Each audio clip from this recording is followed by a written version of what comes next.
Okay mga ka-Entry Pinoy TV, good morning, good morning, good morning. So update tayo sa aking chicken farm laying. So ito ngayon ang ating papakita ko sa inyo yung first egg drop ever since na nagsimula ako. So itong inahin na ito ay talagang nagtataka din ako, parang hindi pure, no? So titingnan natin. Okay, so yes.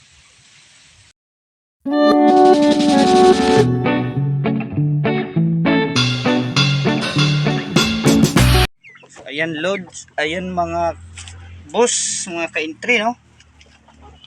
So itong inahin na to ay parang hindi pure Rhode Island Red. Ay nagsuspek ako na hindi ito pure. Eh, ayan. So paalis na siya. Eh, so dito yung kanilang paitlogin, no? O pugad. Okay, nilagyan ko ng ganito, no? So ginawa ko to kahapon. Eh, so hindi ko lang nabidyohan. Eh, so ayan.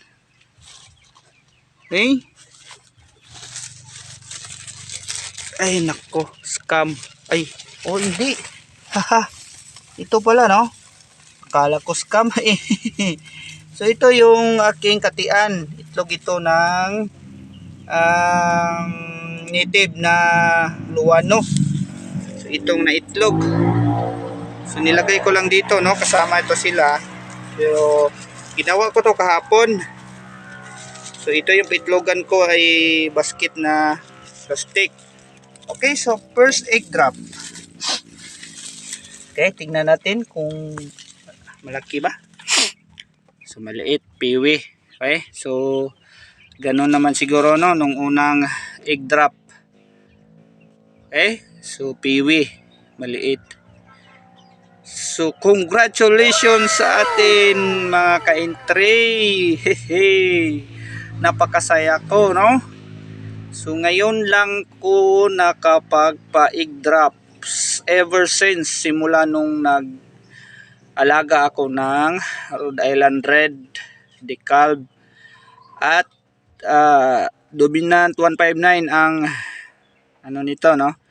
Result Decalb times or crossbred to Rhode Island Red.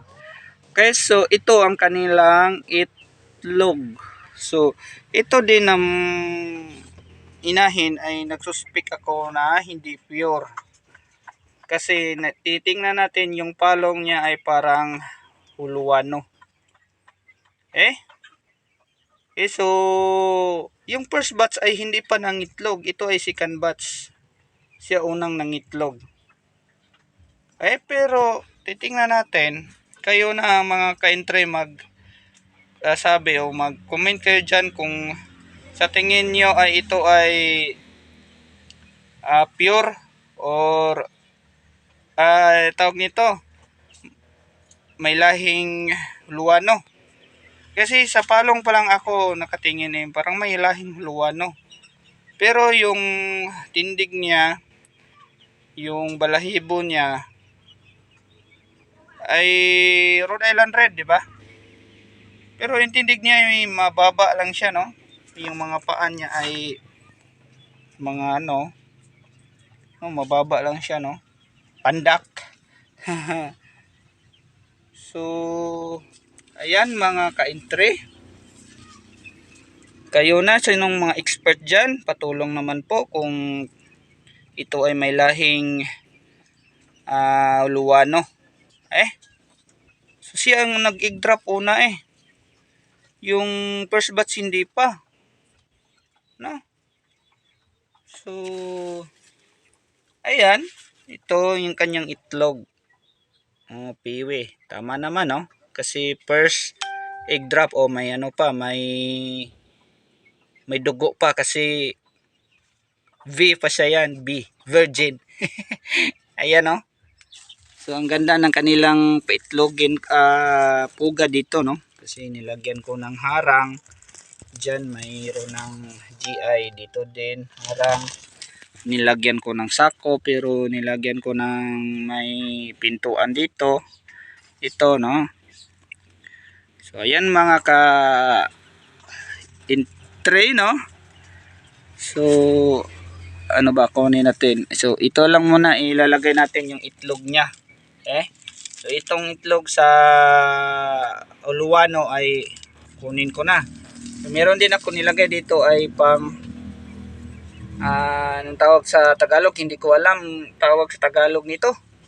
So sa amin sa Cebuano ay katian. Kasi dapat ay may lalagyan ang mga pugad ng mga manok nyo ay lalagyan ng ganito. Isa. Para mainganyo sila na mangingitlog. Okay? So ayan, ito papakita ko sa inyo yung kanyang kasama, yung batch. Okay? So yung batch niya, yung dalawa. Ito ay Dominant 159. You know. So bata pa. No, pero siya ay nangingitlog na. Pero ito, iwan ko, ito yung ang decalb. First batch to eh. Siguro mangingitlog na to, no? So dito naman ang kanilang paitlogin. Kasi dito yan sila na dumadapo eh. So ayan. Magkabilaan kasi ito. Dito sa isa. So ayan, meron na tayong katian, no? So kailangan naka-enclose yan, may harang para madilim. Kasi ang manok ay mangingitlog doon sa dilim talaga, hindi sa maliwanag. Ito din, no? Katian. Itlog yan ng uluwano. So ngayon, hindi pa talaga naging drop ang first batch. Pero ako nagtataka talaga ako eh. Parang hindi pure, parang may lahi talaga itong sana yun? Uluwano. Kasi sa palong ako nakatingin. Sana ba yun? Andito sa loob pala.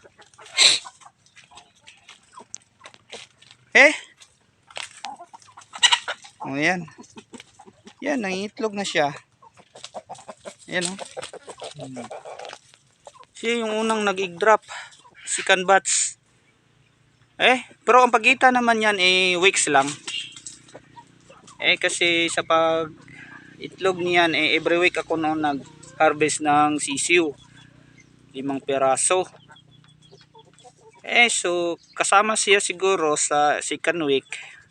Pero tinawag ko siya na second batch. Kasi yung kasamahan niya, kasi iba ko mag-brooding isang brooding lang, isang brooding cage. Nilagay ko lahat. Pag makita na ako may malalaki na at pwede na hiwalay ko. So yan tinatawag ko first batch, second batch sa paghiwalay. Siguro nasa first batch siguro to, no. So isa din sa palatandaan ng manok pag na ready na siya mangitlog pala ay yung palong niya, yung mukha niya ay pulang-pula. Okay? So nakita ko siya kanina ay tumitingin-tingin sa taas. Sabi ko ay mangingitlog na to. So since ito ay maamo, so kinuha ko siya at nilagay doon sa bagong gawa ko na paitlogan. So ayun, at pinasok ko rin itong roster ko para tuturuan siya na doon ang paitlogan at doon sila mag-itlog. So ganun yan nature na lang, nature yan nila, no? So ayan. So malaki ang aking ranging, malaki-laki to. So ayan na. part diyan. Excuse, no? Ngayon ang first batch, hindi pa nangingitlog. No, titingnan natin ay malaki sila. Baka naman siguro ay mataba. No, pero ito ay mataba naman din, no? Okay? So, itong September ngayon, pag hindi pa sila nangingitlog ay magbawas tayo ng patoka. Babawasan konti, babawasan ko ang kanilang tinutuka o patoka para mangingitlog siguro sa tingin ko ay baka overweight. Okay, isa din sa requirement na magandang mangingitlog yung or mangingitlog yung inyong mga manok ay dapat ay ng kagala, no? Sa pre-range na ganito mga strain. Hindi katulad ng puti kasi yung puti ay talagang naka-cage yun. Okay? So ayan, mga ka-entry ay ito lang ang update natin ngayon, no? So hanggang susunod, no? So ay update natin, may i-drop na ako, no? So napakasaya ako kasi ever since talaga nga nagsimula ako nito ilang buwan na, no? Simula January, ngayon September na, no? So ngayon September na. So ilang months na, no? 9 months na. 8 months pala, no? 8 months na, no? Tama, 8 months. So ibig sabihin naka 8 months na to ang first batch ko, no? Iwan ko. Baka sobrang taba siguro. Mataba naman yung kasing first